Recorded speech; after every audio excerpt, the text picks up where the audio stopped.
Halo, selamat pagi. Assalamualaikum warahmatullahi wabarakatuh. Bagaimana kabar hari ini? Semoga semuanya selalu diberikan kesehatan. Amin, amin, ya robbal alamin. Sebelum pembelajaran kita mulai, marilah kita baca basmalah bersama-sama. Bismillahirrahmanirrahim. Baiklah, pembelajaran hari ini Bu Ika akan share PPT tentang tema 1, subtema 1, pembelajaran 5.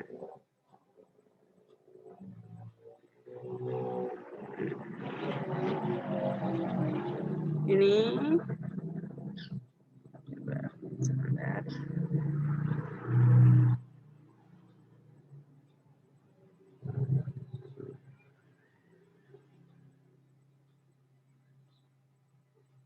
Oke. Pembelajaran tema 1, pertumbuhan dan perkembangan makhluk hidup. Tadi kita sudah berdoa.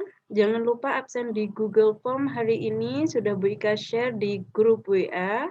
Selanjutnya, jangan lupa cuci tangan dengan benar dan selalu jaga kebersihan. Tujuan pembelajaran kita kali ini yaitu setelah mengamati, siswa dapat menuliskan informasi tentang ciri-ciri makhluk hidup dengan tepat. Setelah mengamati, siswa dapat menyelesaikan soal cerita sehari-hari yang berkaitan dengan penjumlahan tanpa menyimpan dengan benar.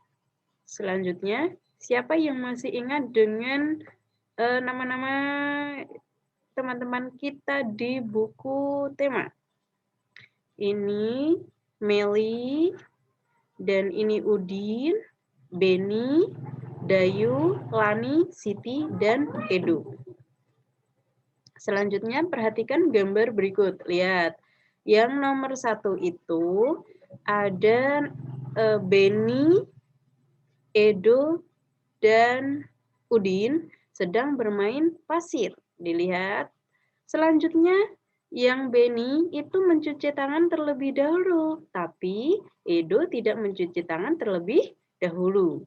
Yang nomor 3, mereka makan bersama-sama nih, tapi Edo tidak mencuci tangan. Yang keempat, Edo sakit karena di tangan Edo banyak bakteri dan memakan makanan tanpa cuci tangan.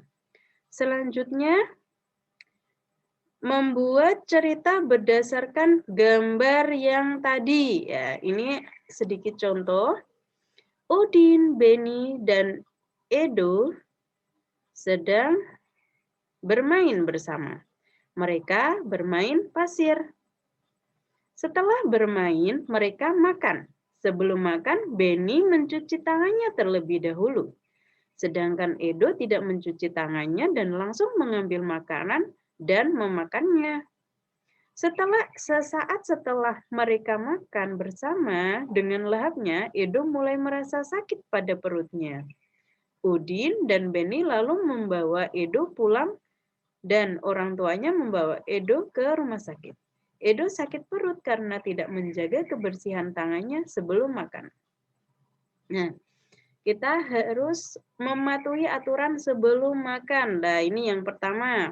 Coba gambar pertama itu, makanan harus bersih dan sehat. Dari gambar pertama, makanannya harus ditutup supaya tidak dihinggapi oleh lalat yang membawa kotoran ke makanan kita.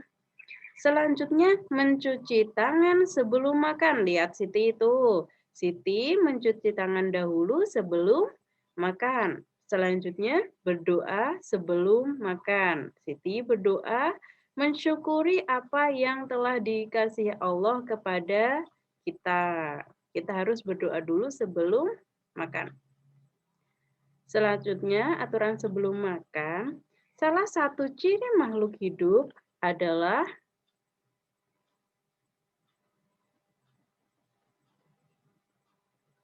tumbuh.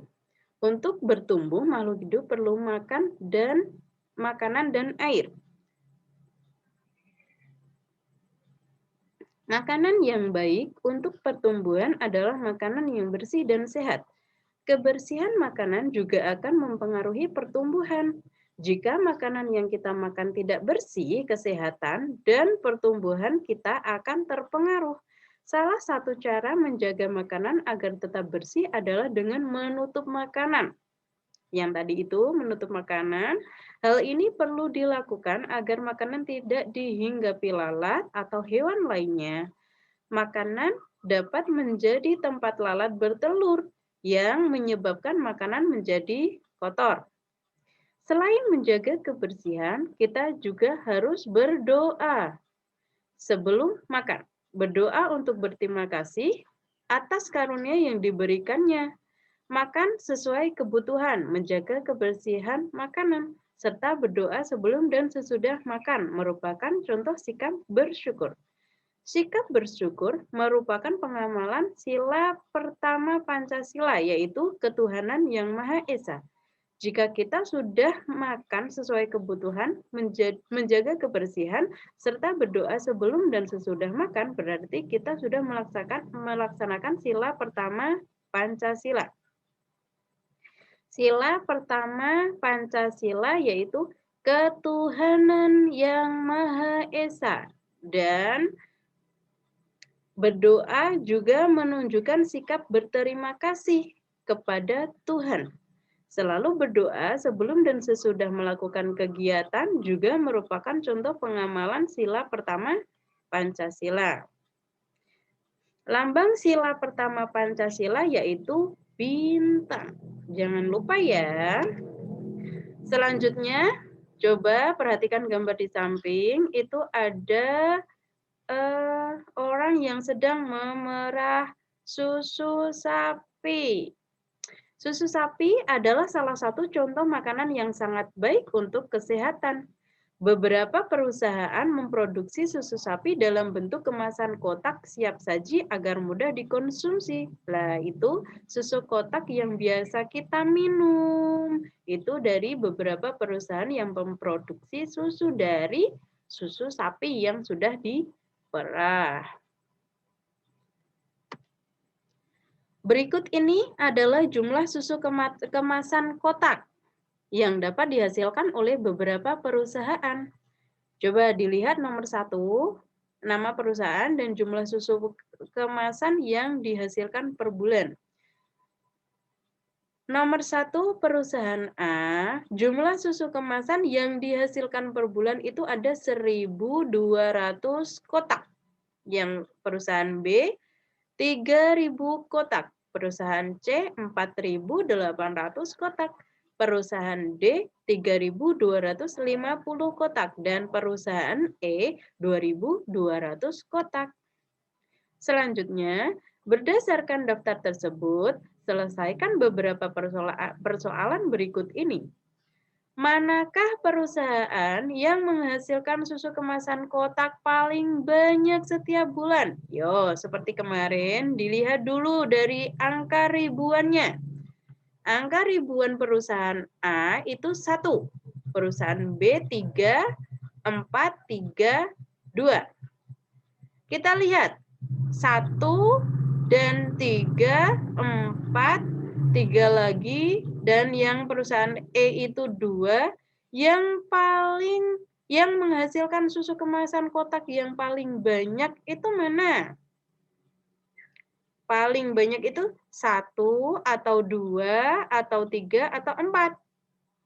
Ya, kalau dilihat angka ribuannya yang paling besar adalah 4. 4.800 kotak, berarti perusahaan C. Selanjutnya, manakah perusahaan yang menghasilkan susu kemasan kotak paling sedikit setiap bulan? Dilihat, yang paling sedikit itu ada 1, dilihat ribuannya juga ini ya. Yang ribuannya itu yang A itu 1, B 3, C 4, D 3, dan E 2. Yang paling sedikit itu 1, 2, 3, atau 4 ya? Iya, 1. Jadi perusahaan A lah yang menghasilkan susu kemasan kotak paling sedikit setiap bulan. Selanjutnya, berapa jumlah susu kemasan kotak yang dihasilkan perusahaan A dan D? Berarti dijumlah antara perusahaan A dan D itu dijumlah. Kita lihat untuk perusahaan A itu 1.200. Kita tulis di sini 1.200. 1.200. Selanjutnya, perusahaan D juga ditulis di sini. Berapa perusahaan D? Susu kemasan yang dihasilkan perusahaan D itu berapa? 3.250. Ditulis juga di sini. Nah, selanjutnya kita jumlahkan. Yang kita menjumlahkannya pasti dari belakang. 0 ditambah 0 sama dengan 0. Ditulis di bawah sini. 0. 0 tambah 5 ada 5. 2 tambah 2, 4. 1 tambah 3 jadi 4. Jadi ini sudah dijumlah 4.450 ya. Jadi kita tulis di sebelah sini. Jadi jumlah susu kemasan kotak yang dihasilkan perusahaan A dan D ada 4.450. Selanjutnya ini juga sama. Berapa jumlah susu kemasan kotak yang dihasilkan perusahaan B dan E? Sekarang B dan E. Untuk perusahaan B menghasilkan 3.000 kotak. Untuk perusahaan E menghasilkan 2.200 kotak. Kita tulis di sini. Kita jumlah lagi dari yang paling belakang. 0 ditambah 0 sama dengan 0. 0 ditambah 0 sama dengan 0. 0 ditambah 2 sama dengan 2. Dan 3 ditambah 2 sama dengan 5. Nah, ini kesimpulannya. Jadi, jumlah susu kemasan kotak yang dihasilkan perusahaan B dan E ada 5.200. Ini juga masih sama seperti tadi. Oh, tapi ini ada penyimpanan. Coba sekarang kita baca soalnya. Berapa jumlah susu kemasan kotak yang dihasilkan perusahaan A dan C? Perusahaan A menghasilkan 1.200 kotak. Perusahaan C menghasilkan 4.800 kotak. Kita tulis di sini dan kita jumlahkan. 0 tambah 0 sama dengan 0. 0 lagi tambah 0 sama dengan 0. 2 tambah 8 berapa ya? 8, 9, 10. Berarti kita tulisnya, karena 10 itu angkanya 1 sama 0, kita tulis yang belakang. 0. Yang 1 disimpan di sini. Selanjutnya, 1 tambah 4 sama dengan 5. Nah, tadi ada penyimpanan 1 di atas ini. 5 tambah 1 sama dengan 6. Jadi, jumlah susu kemasan kotak yang dihasilkan perusahaan A dan C adalah 6.000 kotak. Nah, evaluasi hari ini, coba kalian ceritakan tentang gambar seri yang tadi. Gambar seri yang tadi Bu Ika sudah ceritakan di atas. Itu kalian tulis kembali sesuai kalimat kalian sendiri. Coba yang harus diperhatikan yaitu penggunaan huruf besar dan tanda bacanya. Kalau huruf besar, kalimat itu awal kalimat pasti diawali dengan huruf besar. Terus nama orang, jangan lupa. Selanjutnya, pasti kalau di akhir kalimat dikasih titik. Kelas 2 sudah bisa semua. Pintar. Penggunaan huruf besar dan tanda bacanya, jangan lupa. Terus nomor 2, kesesuaian cerita dengan gambar seri yang di samping. Ini cerita kalian harus sesuai. ketepatan penulisan katanya kalian, kata-kata yang kalian tulis juga harus sesuai. Terus kalimat yang kalian tulis itu harus efektif. Selanjutnya, oke, pesan dari Bu Ika. Jangan lupa ucapkan terima kasih kepada ayah atau bunda yang telah mendampingi Ananda belajar di rumah hari ini. Mari kita akhiri belajar di rumah hari ini dengan membaca doa sesudah belajar. Doa sesudah belajar. Allahumma arinal haqqo haqqo warzuqna tiba'ah wa arinal batila batila warzuqna ijtinabah. Ya Allah, tunjukkanlah terhadap kami kebenaran, sehingga kami bisa mengikutinya, serta tunjukkanlah terhadap kami kejelekan, sehingga kami bisa menjauhinya. Amin, amin, ya robbal alamin. Mari kita tutup pembelajaran hari ini dengan bacaan hamdalah bersama-sama. Alhamdulillahirabbil alamin. Dari Bu Ika cukup sekian. Assalamualaikum warahmatullahi wabarakatuh.